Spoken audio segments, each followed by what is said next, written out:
Sizlarni ham qaynananglar, mani qaynonamdagi sizlarga yordam beradimi?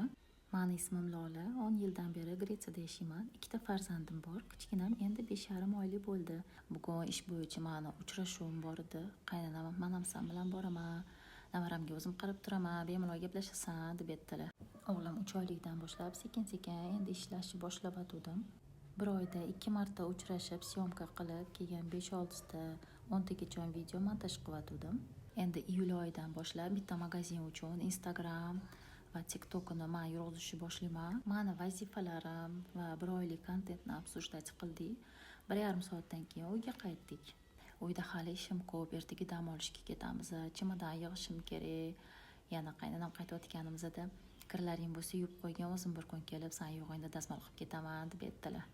Yo'g'ing qo'yavering, kerak emas dedim. Har doim shunaqa nimadir bilan yordam berishga harakat qiladilar. Keyingi videoda dengiz bo'yida snimat qilgan kvartirani va dam olishlarimizni ko'rsataman va albatta narxlar bilan.